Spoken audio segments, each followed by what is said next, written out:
Hare Krishna.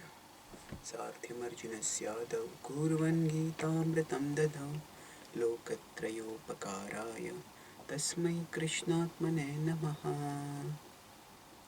Hare Krishna. So we continue with the first chapter of the Bhagavad Gita. We have completed the first part of the first chapter. The chapter has two divisions, Sainya Niriksha Yoga and Arjun Vishada Yoga. So Sainya Niriksha Yoga, observing the armies, that is from 1 to 25, and 26 to 46. The second part is Arjun Vishada Yoga, Arjuna's lamentation. So we'll start with that section now.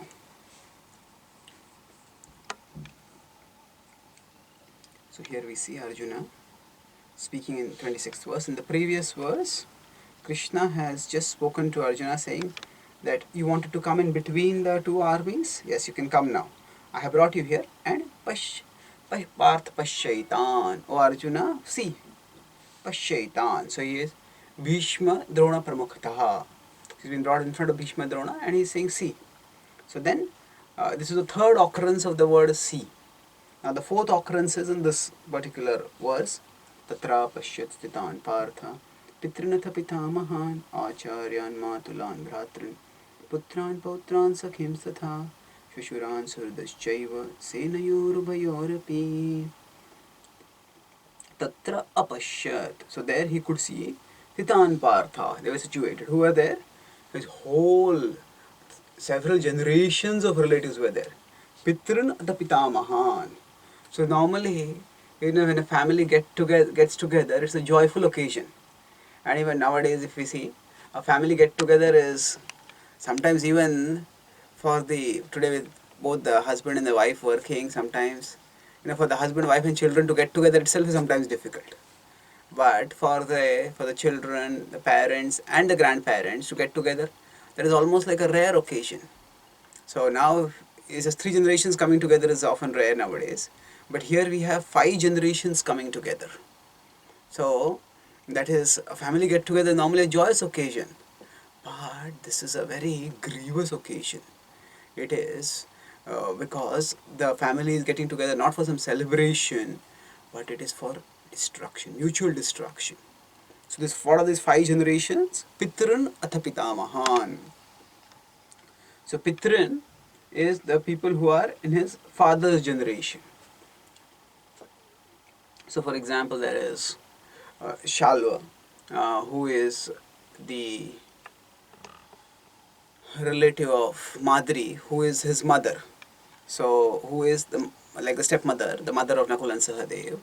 So there we see that in the father generation, and then we also have in the father generation other people also, several other people. There is Bhurishrava and his father. So both of them are there. So that is another generation which is older. And we have Bhishma Pitamaha, who is in the grandfather generation. So Acharyan Matulan Bhratran. So Acharyan refers to his teacher. So there is 2 teachers, Kripacharya and Dronacharya. Both of them taught. Although Dronacharya is a prominent teacher, but Kripacharya is also an Acharya. He also taught in the Gurukul a little bit, not so much. Matulan. Matulan is maternal uncle. So this refers to Shakuni. So is the not directly the maternal uncle. Maternal uncle is the stepmother's brother. So then Bhratrin, the brothers, yes, the whole 100 Kauravas are their brothers. And Putran, Pautran, Sakhims Tatha. So Putran refers to sons. So there Duryodhana's sons were also there in the battlefield. So they are like Arjuna's sons. And actually by that time Duryodhana was old enough that his Pautran were also there, the grandsons were also there. We know on this side also Abhimanyu was, by the time of the war, he was already married. And Abhimanyu had already impregnated Uttara, and from her Parikshit was born. So Parikshit was born after the war. But the point is that there were other people in that generation of Abhimanyu who were old enough to be married and who had already begotten children. And even those children were not necessarily small, they were also on the battlefield. So Pitran, Pautram, Sakhims Tatha. And his friends were there. Who were the friends? Kritavarman was a friend for him. And Ashwathama was also a friend. Ashwathama and Arjuna were together in the Gurukul. And both were expert archers, although there was some envy in Ashwathama's heart for Arjuna, because Ashwathama had wanted to be the best student of his father, but Arjuna had defeated him and excelled him. But still, they were close friends while they were in the Gurukul. So Shashuran Suhrudaschaiva, and fathers-in-law, and Suhrudaschaiva. There are many others who were actually his well-wishers. So in this way, Senayor Ubhayorapi, so all of them assembled over there. And when he saw all of them, now the fathers-in-law were not necessarily on the opposite side. The fathers-in-law were on his side also. He saw Draupadi's father Drupada. He was there on the battlefield. So actually when Arjuna came and saw, Arjuna was not just seeing the opposite side, he saw his side also. So when he saw both sides, Atra Pashyat, he came in the middle. His primary vision was Bhishma Drona Pramuktaha, but he's looking all around. And he saw all of them. So Senayor Ubhayorapi, in the middle of the two armies. Then what happened? So then तान् समीक्ष्य स कौन्तेय सर्वान् बन्धून् अवस्थितान् कृपया परयाविष्टो विषीदनिदमब्रवीत् तान् समीक्ष्य स कौन्तेय. So again, here we have the word iksha coming the fifth time, seeing. तान् समीक्ष्य स कौन्तेय सर्वान् बन्धून् अवस्थितान्. All of them were relatives. Avasthitan, situated kripaya parayavishtu. So he was overcome by emotions, strong emotions. So here it is talking about the emotion as compassion.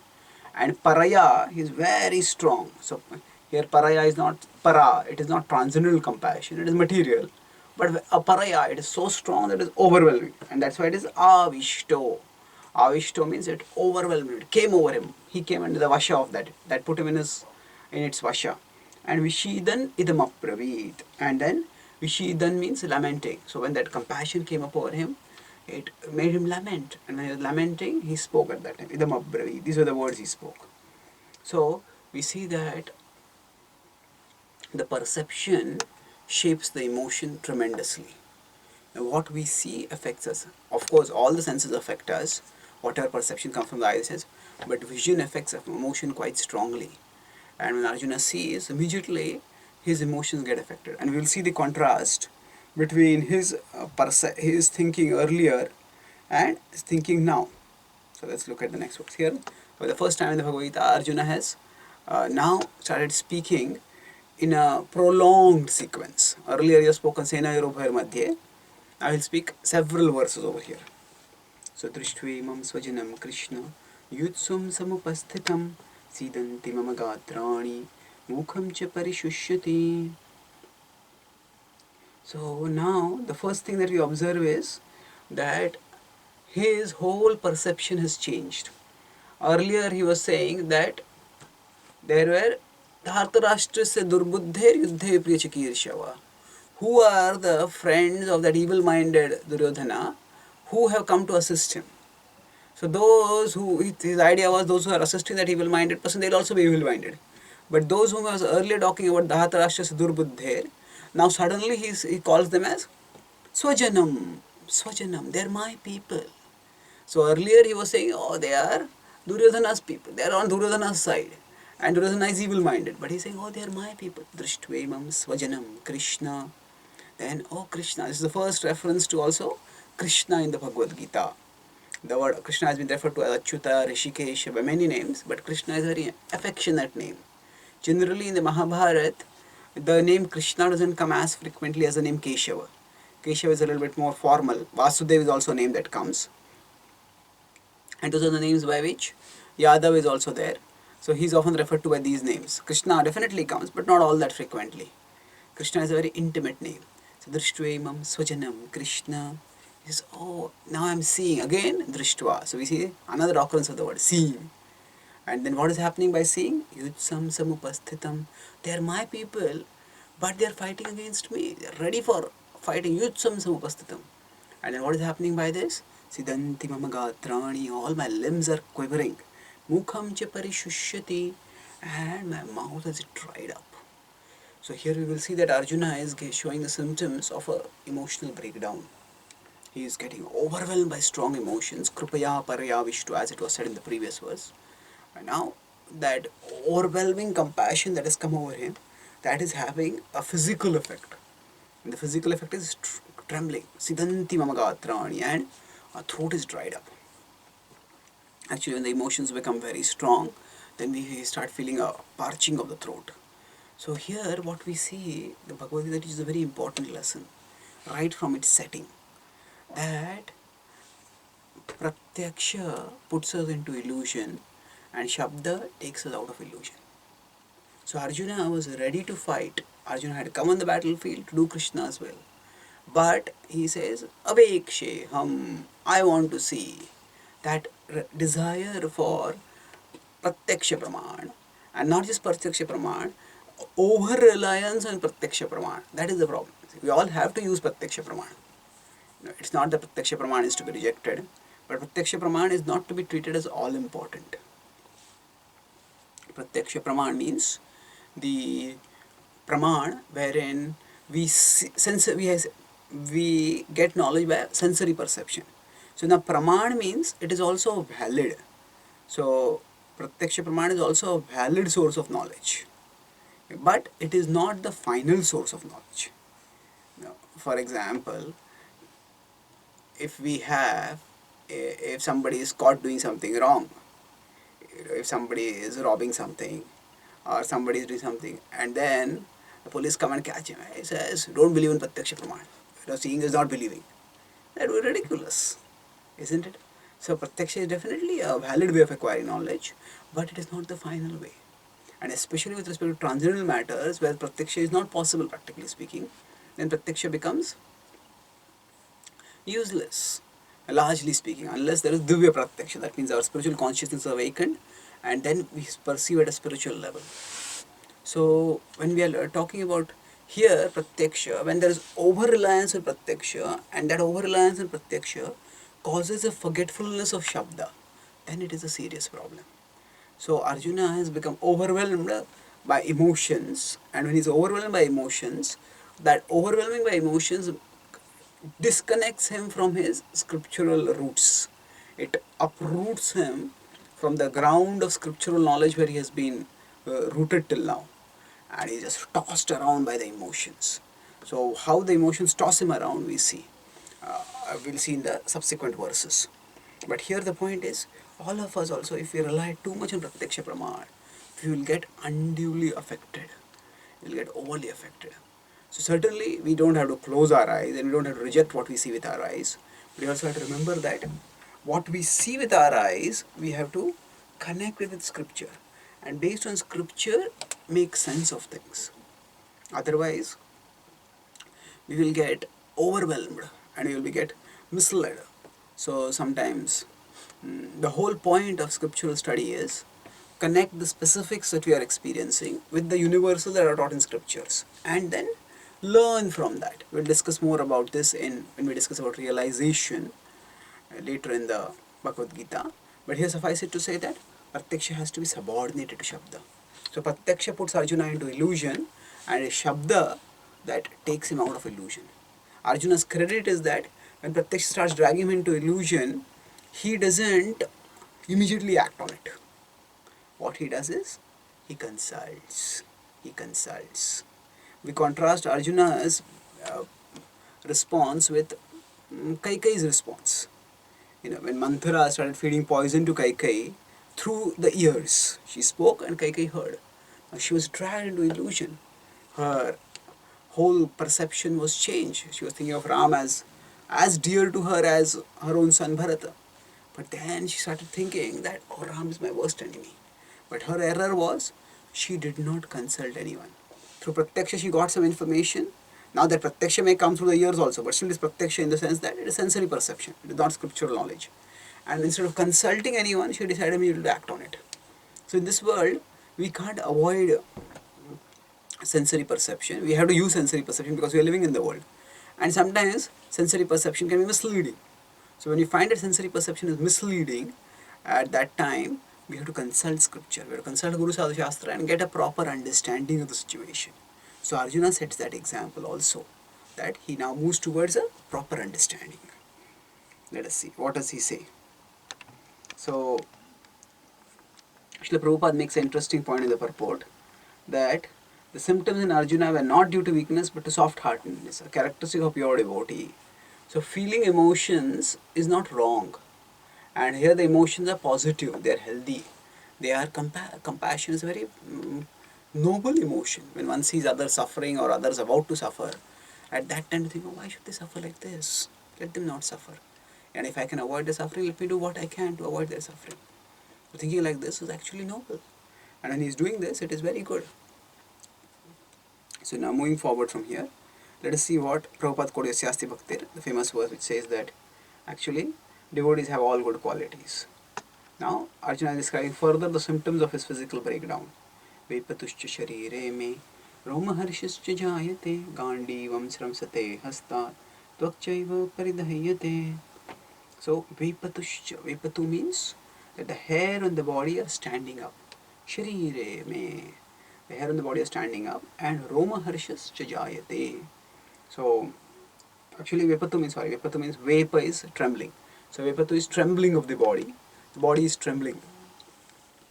So earlier the limbs were quivering, but here now the whole body is trembling.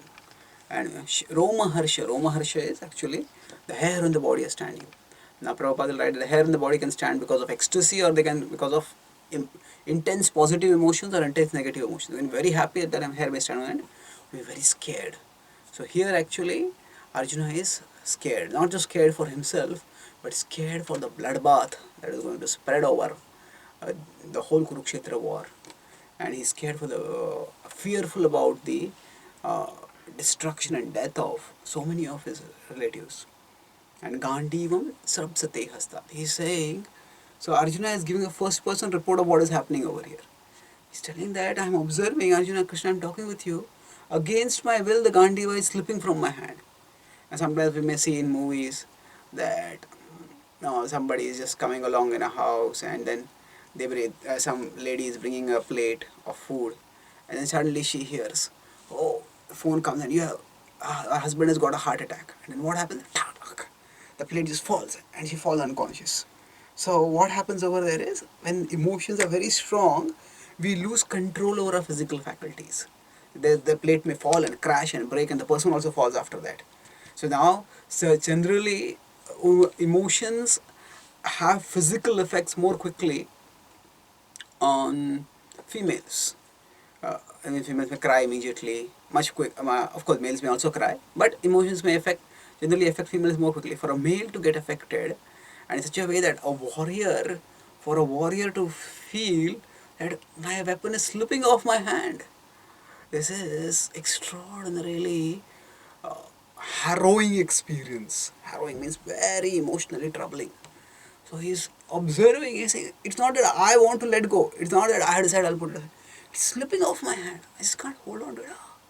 How is this happening? Gandivam Sramsate Hastan. And then Tokchaiva Paridayate. So what was described in some parts of the body earlier, Mukham cha Parishushati. He says, okay, my throat had dried up.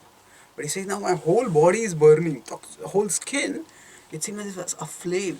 Very strong emotions are there. And Arjuna is describing these emotions. What is he trying to say?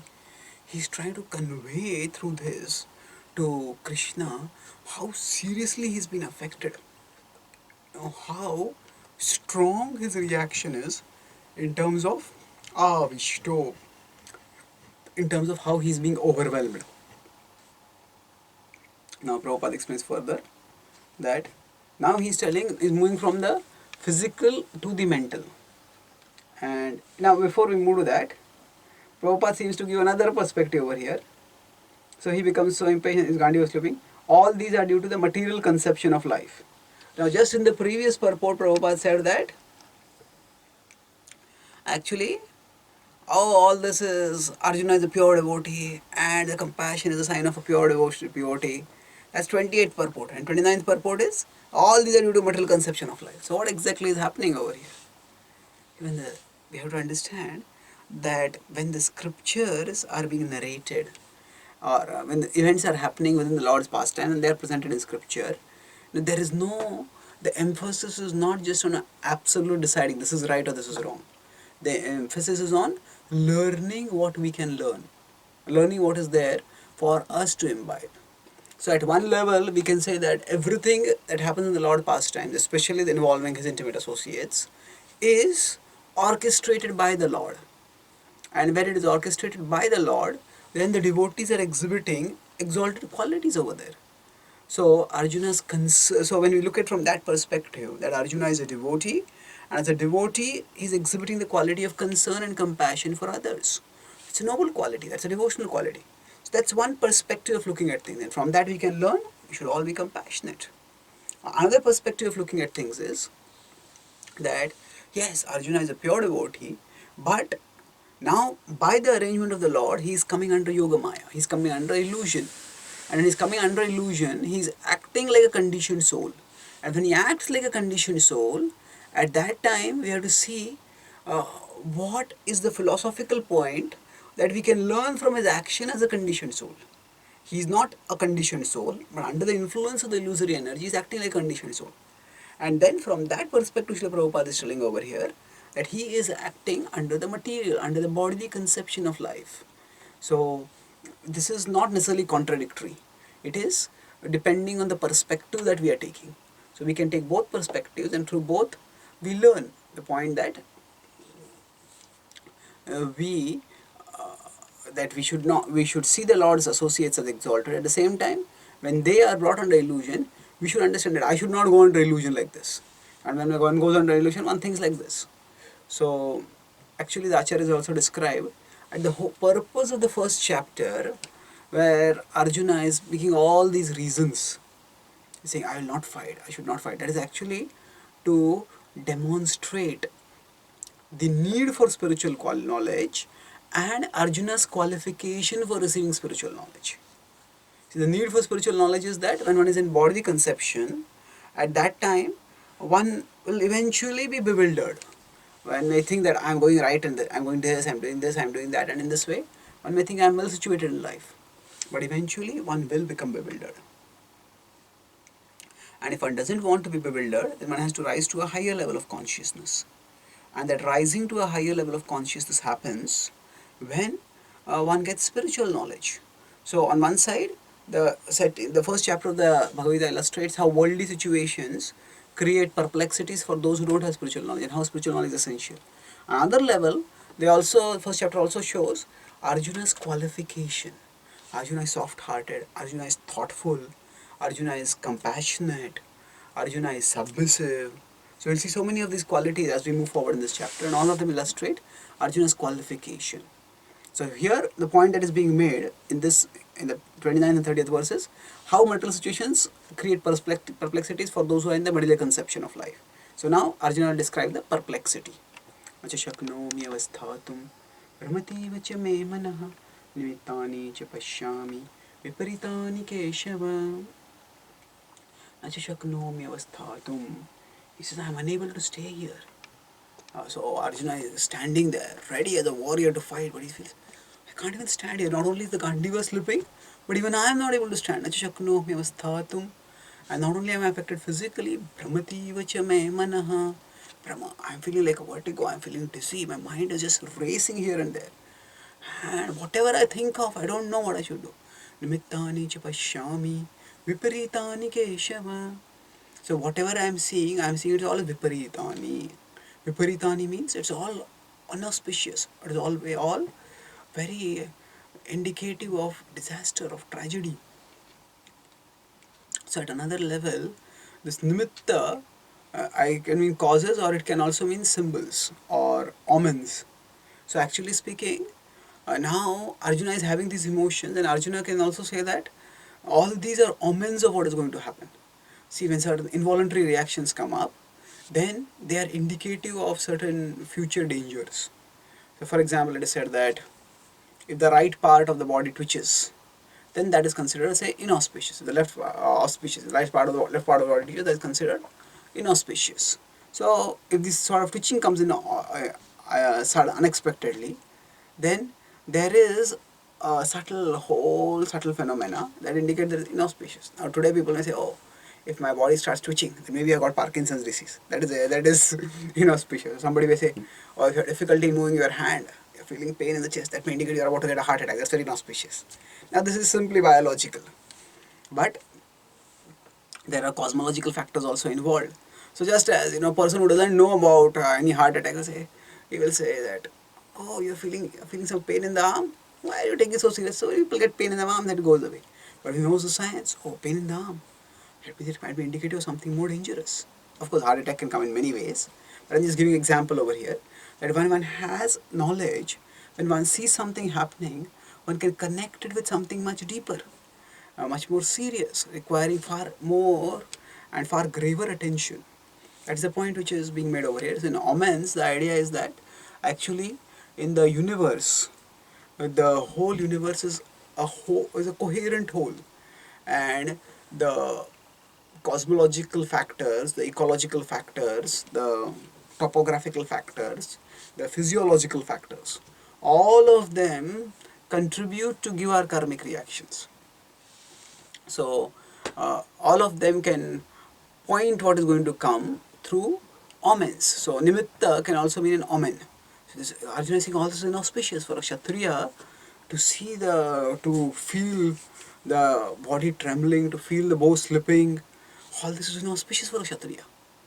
So nimitta can also indicate inauspiciousness, as described in the Anand Vrindavan Champu by Kavi Karanapur, that when Krishna was caught in the coils of Kaliya, at that time inauspicious omens were seen in three places: topographically, physiologically, and environmentally. So they saw the dark clouds and thunder and meteors, and it was very inauspicious. And on the ground, they saw wolves braying, and they saw owls hooting, and in their body they saw their bodies twitching. So all this, oh, some great calamity is about to befall, and everybody in Vrindavan ran out to Kaliyakund when they heard that Krishna was in danger. So it's described that everyone from old men, old people to 1-year-old babies, they all ran to Vrindavan, out of Vrindavan to Kaliyakund. What is happening? What has happened to Krishna? What has happened to Krishna? That was their sheer despair as they ran along like that. So, as Arjuna is saying that inauspiciousness is about to happen, and I am feeling also my mind believed it. So, nimitta can mean all these are causes. So, Prabhupada explains that what is happening is everybody, when people are self-centered, people think in terms of what is in it for me. Then sooner or later we'll come to a situation where we find ourselves in a lose-lose situation. Whatever I do, I lose. What is in it for me? Actually, there's nothing in it for me. If I do this also, there is a problem. If I do this also, there is a problem. So what should I do? So Prabhupada says the only way out of this is to rise to a higher level of thinking. That to rise to seeing things not from our perspective, but from God's perspective. And then God's perspective doesn't mean that we have to sacrifice our perspective, because God is the well-wisher of everyone, including ourselves. So when we are self-centered, we can think only in terms of our good. And when we find that situations are such that there is no good for us, then we feel, what am I doing? Why am I here?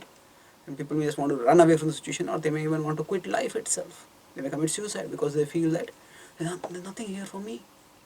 But the essential message of the first chapter, we could say, is the incomprehensible is not insensible. The incomprehensible is not insensible.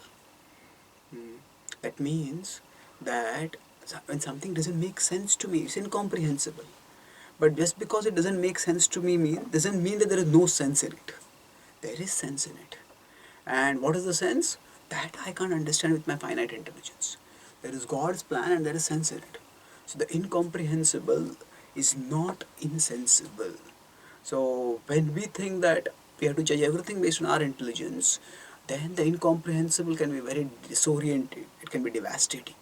Why is this happening? Why? So instead of asking why this? Bhagavad Gita asks, to ask how now. Okay, how should I? I'm a servant and let me serve Krishna. How do I serve Krishna in this situation? So what does Arjuna show? It will show us in the 2.678. He will show us that how now?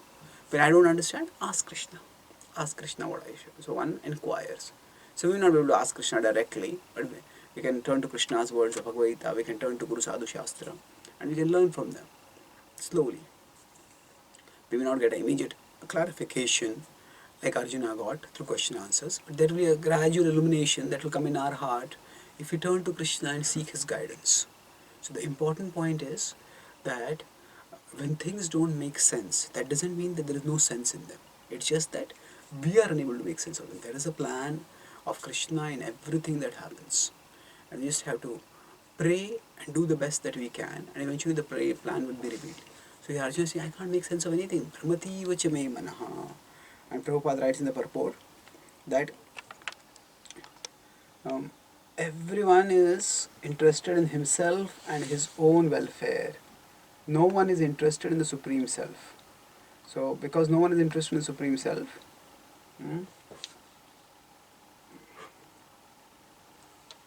so the conditioned soul forgets this and therefore suffers material pain. So, when we are self-centered, sooner or later we will face trouble. And Arjuna thought his victory in the battle would only be a cause of lamentation. That means he thought, okay, I'm here to fight and win, but if I win, I lose all my relatives. What's the point? And if I can't leave also, I'm a Kshatriya, how can I leave? What should I do? So he was saying that, Nimittani pashyami, I'm seeing everything inauspicious over here. So now he is speaking, Shreyo anupashyami, hatva swajanamahave, nakangshe vijayam Krishna, najarajyam sukhani cha. So he is talking about Shreya. Shreya is long-term good. There is prayas and there is Shreyas. Prayas is short-term good. Oh, like a student is in college. The student thinks, oh, there's a party. Let me go to the party. There's a cricket match. Let me go and watch a cricket match. And that is prayas. The immediate pleasure is there. But then if the student is going to think in terms of a career, then I have to study. I have come to the college for studying. I come to the school for studying. And let me study.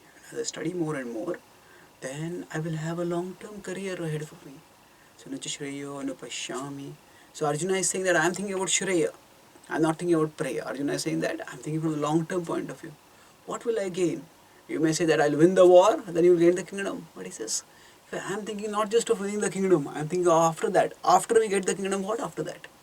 Nachashreyo Anupashyami. I don't see any good. Hatva Swajanamahave. If on this battlefield I kill my Swajana. So Arjuna is again using the word Swajana. Oh, these are my relatives. And Nakangshi, Vijayam, Krishna. What will be the pleasure if my teacher, if my grandfather, they are all dead? What will be the pleasure left for me? How can I kill them? So Hatva Swajana Mahave. I cannot kill them.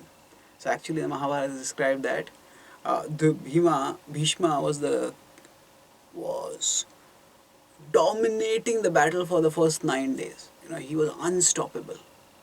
And after the first 9 days, when they saw that they just cannot defeat him, then Yudhishthira remembered. Bhishma had said earlier that I will approach me later and I'll tell you how I can be killed. So then the Pandavas went to Bhishma, and then Bhishma told them that if Shikhandi is in front, then I will not shoot at Shikhandi. And then he told, then as Arjuna was going back, Arjuna was thinking, he told Krishna, he said, how can I possibly kill my grandfather? He said, after I would come, when I was small, after I would come from playing, then I would climb onto the lap of my grandfather. My feet would be dirty and I would soil his clothes. And I would play with his beard. And he would say, Father, Father. And then he would stroke my hair. And he would say, hey, child, I am not your father. I am your father's father. So, Arjuna is remembering these moments with a tender heart. And Mahabharata describes us that when you had to face the gruesome task of fighting and being the cause of the death of Bhishma, he said, how can I shoot?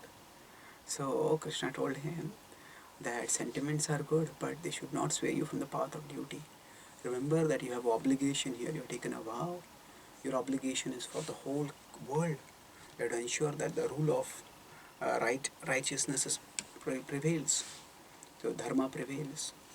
So here he is thinking that if all of them are killed, if my relatives are killed, what will I gain? And therefore I don't desire the kingdom. Nakangshe Vijayam Krishna. Arjuna is feeling as if, suppose there is a World Cup match, and the captain, Indian captain is told, or Indian team is told, yes, you can win the World Cup, but in the process of your winning the World Cup, a nuclear bomb will destroy the whole country. A bomb will, and you will go back, you will have the World Cup, but there will be no one to celebrate it with. You won't have your relatives, you won't have your fans, there will be nobody in the country. The country will be a country of corpses. I don't want the World Cup like this. People say, what is the use of that? So he's saying, this kingdom will be like an empty trophy. With whom will I enjoy it? Nakangshe Vijayam Krishna. I don't desire victory and I don't desire what will come by victory. That is the kingdom. Nacharajyam Sukhani Cha. I don't want all this. And then he goes on and describes further. Kim no Rajena Govinda. Kim Bhogair Jivitena Va. Yesham Arthe Kankshitam no. Rajyam Bhoga Sukhani Cha. So he says, actually, Kim no Rajena Govinda. Oh Govinda, what will we do with such a kingdom? Kim no Rajena Govinda. Kim Bhogair, what can we enjoy? In fact, how will we be able to live also? If all our loved ones are Sujanam Hatva, they're all okay. Yesham Arthe Kankshitam no. So for whom, for enjoying with whom, we want all this. Rajyam Bhoga Sukhani Cha. So, actually, with those with whom we want to enjoy, they are here on the battlefield. Taime avastita yuddhe. That they are also seated on the war field. And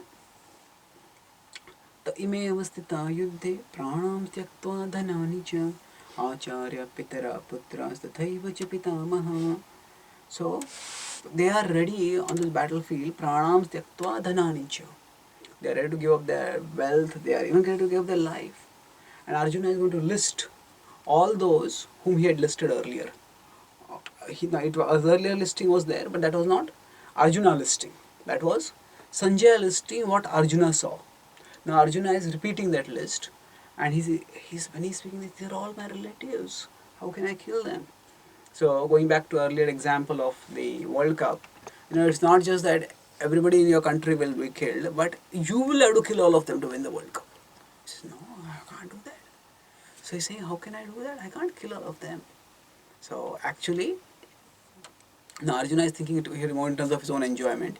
He's not so much thinking in terms of eternal dharma.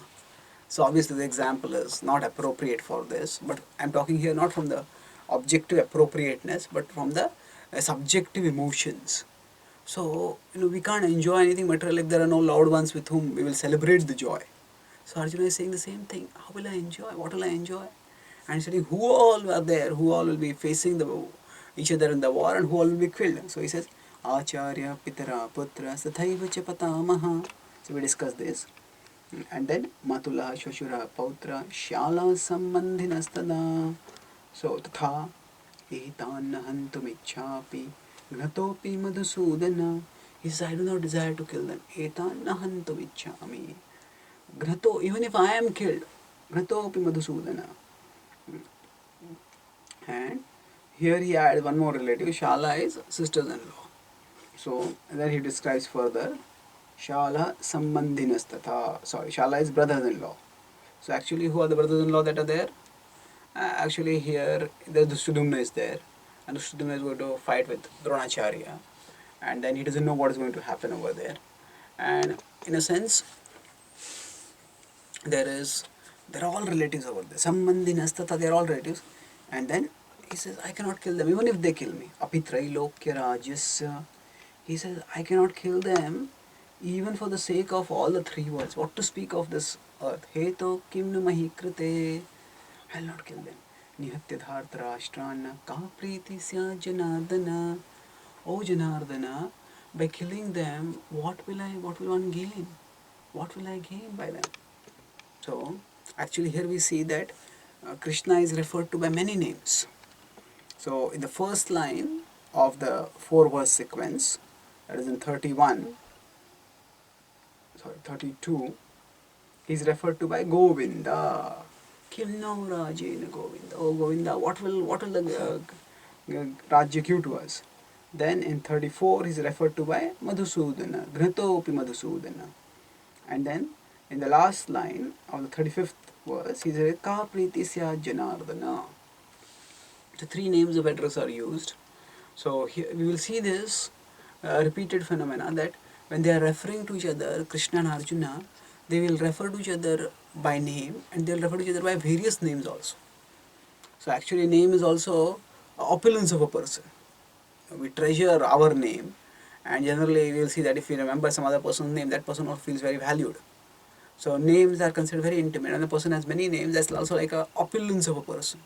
Then which name one is using, that also indicates the mood.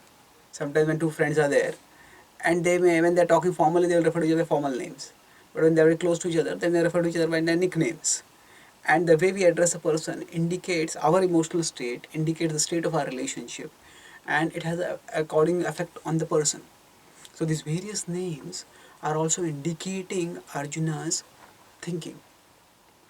And Arjuna is saying over here, so Prabhupada explains also in the purport as does the previous acharyas. So Govinda. So you are Govinda. Vinda is to enjoy. Go is senses. So one who gives pleasure to the senses. One who protects the senses, one who gives pleasure to the senses. The Lord is called as Gopal, he is also called as Govinda. Gopal is the protector. Go can be senses, go can be cows also. So Gopal is the protector of senses, Govinda is the delighter of the senses. Now, how is our Krishna the delighter of the senses? Actually, when we serve Krishna, then our senses get the supreme delight. When we look at the beautiful things of this world, our eyes may give us some pleasure. But when we train our eyes to keep looking at Krishna, and gradually we become purified and we start beholding Krishna's supreme beauty, then the pleasure the senses give us far, far greater than what we can get by looking at worldly good looking objects. Similarly, our tongue, it can give us some pleasure by eating, it can give us some pleasure by bragging if I speak my own glories. But actually, when we speak about Krishna and we glorify Krishna, the pleasure that the tongue can give us is far, far greater. So when we talk about Krishna as Govinda, he is the delighter of the senses. So we may say, how is it possible? Krishna tells, give up sense gratification. But the paradox of bhakti is that by giving up sense gratification, we get the greatest sense gratification. Actually, glorifying Krishna with our senses gives the supreme sense gratification. And there are many verses like this in the Vaishnava's writings which talk about, O tongue, sing the holy names. Jivhe sadaiva bhaj sundarani namani krishnasya manoharani samasta bhaktarti vinashanani govinda damodar madhaveti. So Bilva Mangal Thakur is praying. He is saying, O tongue, I am praying to you. Jivhe sadaiva, always. Bhaja sundarani. O tongue, please always, he's not saying just chant the holy names, he just worship the holy names. That means chant them in a very respectful way. Jivhe sadaiva bhaja sundarani. What should you worship? Namani Krishnasya manoharani. So he's not just saying that names are sweet. Actually, Madhur is often said, but he's saying these are beautiful names. So sweet, generally we talk about beauty as something being perceived by the eyes. When we get some prasad, they say this prasad is beautiful. We won't say like that. This prasad is delicious, we will say. So beautiful we would say when something looks good. Delicious when we say something tastes good. But we say, Kuleshekar Maharaj says, Jive Sadaiva Bhaja Sundarani. The Sundar names of Krishna. Why? Because when the holy names of Krishna invoke his presence, then that presence actually permeates, conquers all our senses. From the Nama, the Roop is revealed. And the Roop is all attractive. So it's a trans-sensory experience that begins with the senses, but it goes beyond the senses. Namani Krishnasya Manoharani. So it just doesn't give experience to the senses, the joy, it also goes to the mind. And then the joy is so deep, so fulfilling that all of one's misery goes off. Samasta bhaktarti vinashanani. All the misery goes away. It's like sometimes when we get something very enjoyable, and after we got it after a lot of effort, and people feel, oh, it is all worth it. It is all worth it. Now somebody may stay awake at night to watch some sports match, and then after that, or somebody may go to a stadium, a lot of crowd is there, a lot of noise is there, somebody cram person sits for hours watching, and then after that one win, after the team wins the match, then what happens? Samastarthi vinashanani. Yeah, it was all worth it, and you feel so happy that the discomfort is there. Maybe one is sitting in a sweaty place, crowded place, one is tired, one may not be having sleep, but when one gets that joy, it's so great that one just feels, hey, this doesn't matter. So like that, at a physical level, a devotee may have misery. But when a devotee experiences the joy of Krishna's presence, of Krishna's love, that is invoked through the chanting of the holy names in a prayerful and devotional way, then samasta bhaktarthi vinashanani. So all misery is destroyed. So Krishna is Govinda how? He's Govinda. When we use our senses to serve him, then he gives the greatest delight to our senses. However, Arjuna is telling, oh Arjuna, oh Krishna, he is saying, I told you that mukham cha parishushati, my throat has dried up, sidantivam gatrani, my limbs are trembling.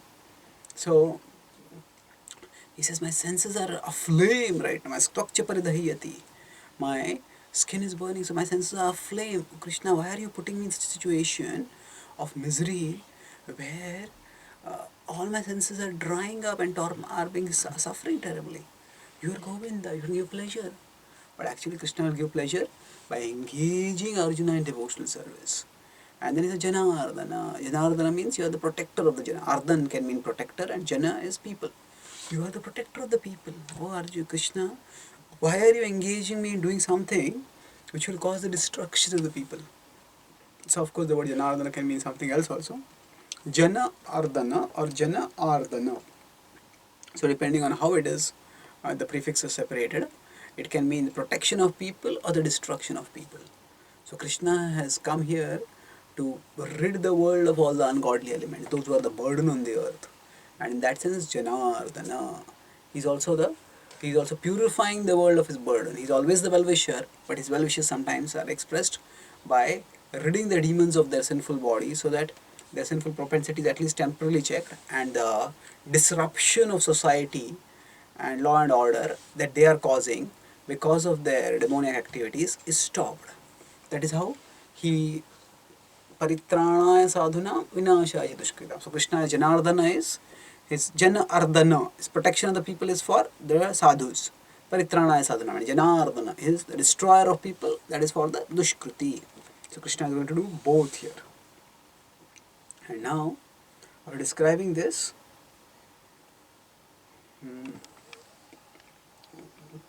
now Arjuna will give another reason.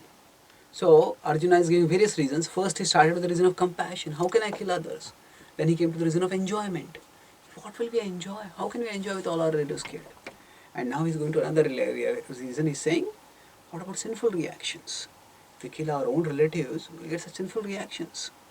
Papameva shraye dasman hatvaitana tataina tasman naramayam hantum dhatarashtran sabandhavan sujanam hi katham hatva Sukhinasyama Madhava. So here we will see that Srila Prabhupada has cut the verse in such a way that we have 6 lines in the verse, but it's only one verse. So the future will have 4 lines only. So you remember earlier we discussed how in the 20th, 21st verse, Prabhupada had made 6 lines into 2 verses. So that is based on continuity of thought. So overall, the chapter has 46 verses. So there are 2 verses which are put 1.5 verses are made 2 in one place, and 1.5 verses made 1 in one place. And that's how the total count remains 42. So 46 rather, sorry. Now here papam eva shraye dasman. Papam eva shraye. He says we will be taking shelter of pap. He says we will come upon us. Actually, generally we talk ashra in a positive sense. Ashra is that you shelter, but actually to take shelter of pap means to let pap come upon us. The pap will cover us. So that is not a shelter, that is actually a burden. So shelter is used in that sense over here. It will cover us. Papam eva shraye dasman. Hatva itana tataina. Hatva itan. We'll kill these atataina. So The word atataina. Ata means stretch. Ta is bow. So atataina refers to those who come with a stretched bow. That means those who are aggressors. Those who come with the intention to destroy, to kill. So tasma naravayam hantum. So I'll discuss the word atataina a little more. Let's look at the verse for tasma. Therefore we don't desire, we should not kill them because we'll get sin. Naravayam hantum. It is not appropriate for us to kill them. Dhartarashtran sabandhavan. Sabandhavan. So they are all the sons of Dhritarashtra and our other relatives. We should not kill them. If we kill them, Sajanam hi katham hatva. If we kill our own Swajana, this is the third time Arjuna is using the word Swajana. These are all my relatives. How can I kill them? Sukhinasyama Madhava. Oh Madhava, what happiness can you get? So again the word Madhava is significant over here. The significance of the word Madhava is that Madhava refers to Krishna as the Lord of the Goddess of Fortune. So when he's the Lord of the Goddess of Fortune, that means that he is the bestower of fortune. In fact, the one who bestows fortune, she is by his side, she is his servant. So wherever he is, there will be good fortune. So Arjuna's implication over here is that why are you bringing misfortune upon me, O Lord? So Prabhupada writes in the purport that actually God is all auspicious. God never desires harm for anyone. Krishna, however, never brings misfortune to anyone, to say nothing of his devotees. Krishna never brings misfortune to anyone. But sometimes we feel that God is bringing misfortune. So we have to understand that Krishna's actions may not always be pleasant, but they are always benevolent. Pleasant means that which feels good. Benevolent means that which does good. So Krishna's actions may not always be pleasant, but they are always benevolent. Just like if there is a surgeon wants to remove some cancer or some dangerous growth from the body, and then at that time the surgeon's knife cuts. The surgeon's knife cuts, but when the surgeon's knife cuts, although it is not pleasant, it is benevolent. It is for our ultimate good. Similarly, Krishna's actions can sometimes be surgical knives, and when they cut, it pains. But we should know that the pain is for our good. So similarly, that surgical knife of Krishna is cutting here the attachment, the bodily misconception, the illusions that have come from the bodily misconception for Arjuna. That is going to be cut off now. So he feels that actually that cutting will be auspicious. And that's why I say, oh Madhava, why are you doing something unfortunate like this? But actually that is going to bring in the supreme fortune for Arjuna.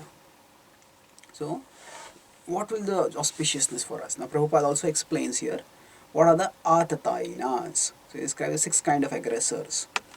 So a poison giver, one who sets fire to the house, one who attacks with deadly weapons, one who plunders riches, one who occupies another's land, and one who kidnaps a wife. So these 6 are aggressors. Now if we see that actually the Pandavas suffered in all 6 ways due to the Kauravas. That means the Kauravas were atatais in all 6 ways. So poison giver, we know that Duryodhana tried to feed poison to Bhima when they had taken them on outing, and then Bhima was miraculously saved. He not only gave poison, but after giving poison, when Bhima fell asleep, he had him tied up, and he threw him into the river. He was hoping he will drown, but by Krishna's arrangement, he was bitten by snakes over there, and the snake's poison and his poison encountered each other. And Bhima woke up, and then he was tossing the snakes away, and the snakes were frightened. What is this? What kind of being is this? And then he was taken downward to Varun Loka, and there he was given to some other mystical Loka, where he was actually given further nectar-like drinks, which made him stronger. So apart from dying, he became stronger when he came back. But that was when Bhima was given poison. Then one who sets fire to the house. So that is also when the Pandavas were in Varanavarta, so the house was burnt. At least it was an attempt to burn, but Bhima arranged in such a way that the Pandavas all under Vidura's guidance, especially Bhima, they are in such a way that they set the house on fire before before Duryodhana's stooge, Duryodhana's evil assistant, could set them on fire. They set the house on fire and they left by tunnel. And then one who attacks with deadly weapons. The Kauravas had done it several times. It was in Virat they had attacked. It was in before that also. In several times actually the Kauravas also planned to attack. After the Kurukshetra, after the gambling match got over, and the Pandavas had been exiled. So at that time Duryodhana came up with a devilish idea. He said, now the Pandavas are all weak. They are shocked. So let us take the full army and march out, and we'll kill the Pandavas. So at that time Vyasadeva came, and Vyasadeva said, the evil deeds that you have done, they are a disgrace to the dynasty. I have tolerated them till now. But if you go and march out against the Pandavas now, I curse you that you will be destroyed. So Duryodhana, no matter how arrogant he was, he still knew the power of the curse of the Brahmana. Therefore he withdrew. That time had come with the intention to attack. And now again the Kauravas were there with the intention to attack and kill. One who plunders riches. So the Pandavas had their whole wealth plundered away during the gambling match. And the gambling match was also rigged. It is unauthorized it is against the gambling codes. If two people are playing, then those who are staking the wealth should be the people who play. But it is against the codes that one person stakes the wealth and another plays. So Shakuni playing on behalf of Duryodhana was wrong, and Yudhishthira objected to that. He said, if Shakuni is to play, then he should stake his wealth, not your wealth. But then, when he objected, Shakuni and Duryodhana said, if you are afraid, then don't play. And then Yudhishthira looked up at Dhritarashtra, and Dhritarashtra did not object. So Yudhishthira felt that if my elders are not objecting, then I have to do what they want me to do. So Dhritarashtra had invited him to play for a friendly gambling match, but it was anything but friendly. So their wealth was plundered away by devious means. And then one who kidnaps a wife. So when Draupadi was in her period and was wearing a single cloth, at that time Dushasana had dragged Draupadi into the public assembly and tried to disrobe her. So that was equivalent to kidnapping. She was dragged out of the women's chamber without proper dress, and the attempt was made to disrobe her and disgrace her in a public place. So that was dreadful. That is like kidnapping a wife. So actually in all 6 ways the Kauravas had attacked. Now the point of these 6 kinds of attackers is that those who have attacked in this way, they have already done bad karma and they deserve to be punished. So those who have attacked in this way, if they are punished and they are killed, their misdeed, their crime is so grievous that the punishment for that crime is capital punishment. They deserve to be killed for that. And for killing them, there is no bad reaction.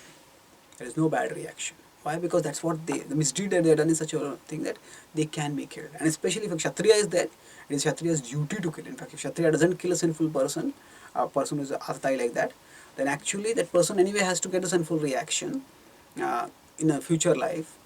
But the Kshatriya, because the Kshatriya fails to administer justice, Kshatriya also gets a reaction. And Kshatriya gets a reaction in terms of having failed to do his duty. So beyond this, now we will see that Arjuna is thinking, Papa meva Sridasman. So we will get sinful reaction. They are aggressors and they should be killed. But then the problem is, they are aggressors, at the same time they are our relatives. So the Vedic culture, the relatives should be protected. It's dharma to protect one's relative, to help one's relatives.